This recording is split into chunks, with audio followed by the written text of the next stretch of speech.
All right, so this is something I wanted to try to capture on camera and see, just try to share it. So I have this odometer instrument cluster for sale on eBay. It's from a 1986 Honda Elite 250, right? And so it was removed from a scooter that was not running when I purchased it. So, I'm not responsible for the condition that it's in, but it's for sale. And if it's nicer than the one that somebody has currently, then, it'll be useful. It could be cleaned up. The bezel could be polished and be made to be clear, but it has a crack right here where my thumb is. And there's a crack right here where my thumb is.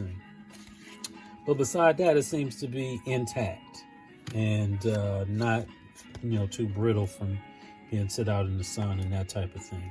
It has 6,407 miles on it. And, I sold it.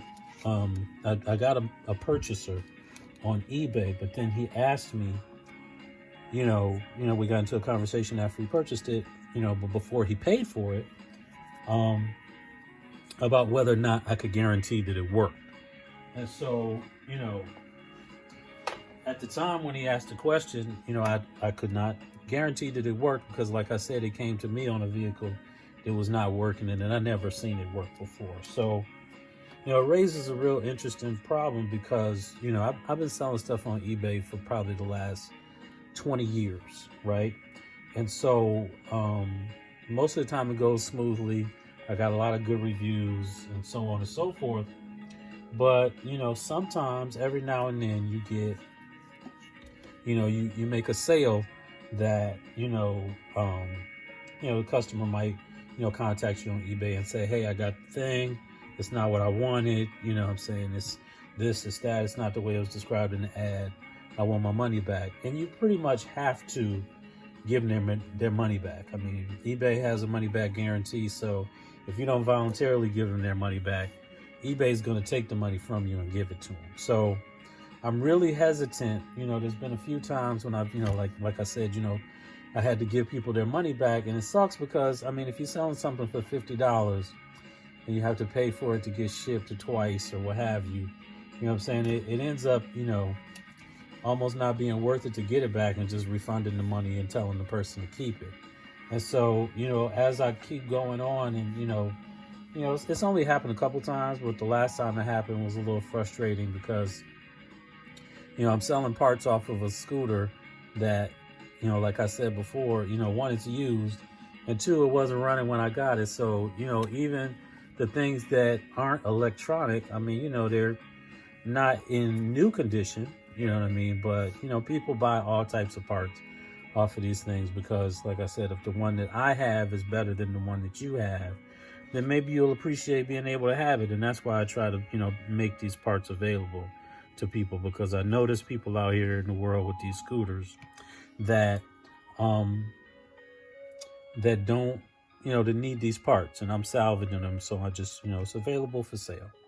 So at any rate, once I made this purchase, and the person's paying, a significant amount of money for this item right here. So I want to be able to send it to someone saying that I tested it.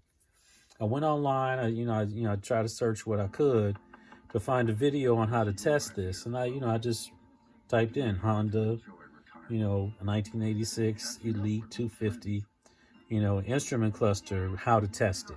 Nothing really came up.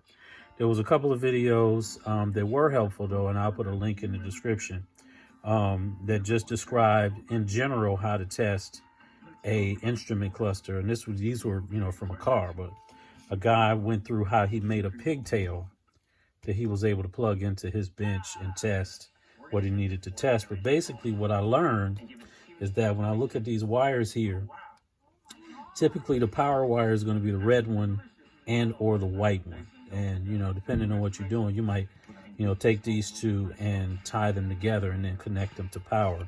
And typically the green one is going to be ground, right? And then so everything else is going to be some sort of an accessory. So what I decided to do based on what I learned from the videos is hook up a battery. I have a battery over here, just a 12-volt battery.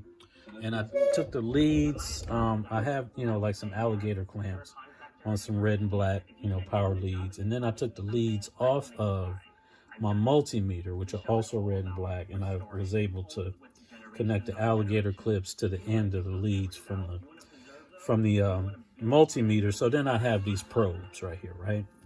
So what I'm going to do to test this out is I'm going to put, positive to the red, and then I'm going to touch some of these. I'm going to touch this orange, and you might see something come on depending on what I touch, right? Here's what I'm going to do. I'm going to use the white as power and come through and see what you see move. All right, see that? See that left turn signal come on, and there goes the right turn signal. All right, and then we got the temperature gauge. There's nothing here. That's the other power. What is this? I don't know what that is. Okay, that's the high beam indicator. That's the fuel gauge. And that is the speedometer. You can see it going through its warm-up. So, having performed that test, I'm going to say that everything that I can think of that will function on this is functioning. I can say that I tested it and that it is working. So, I just wanted to share that situation and how I resolved it, and also make a video of, it having been tested, so that any potential purchaser, might want to, take a look at that. So, my name is Aaron. I'm with East Valley Scooters here in Chandler, Arizona. I'm, just starting as a YouTuber, with these, types of videos. I do have some other stuff that I've recorded in the past, and there's a lot of stuff that I'd be interested in recording in the future. So if you have any questions or comments, please put them in the description below, or put them in the comments below. I'll be glad to respond to, any, requests that you might want to see me, take something apart or put it back together, perform a repair. I'll be glad to do it. Lawnmowers and chainsaws and stuff like that. Small engines are pretty much what I work on. East Valley Scooters is, I buy broken scooters and I repair them, and I, either sell them or, add them to my collection, depending on what it is. There's some scooters that I definitely like and I'm on the lookout for. And then there's some that I purchased because I think that they, could be fixed pretty easily and put back into service, all the maintenance done. And, somebody can buy a inexpensive or less expensive, used scooter from me. I don't aim to be the cheapest, I'm trying to be the best, or as best as I can be. So with that, I'm going to post this video up so that the person who's interested can see it. And again, this is East Valley Scooters. I'm just on Facebook right now, but look forward to, I'll expand that name to the other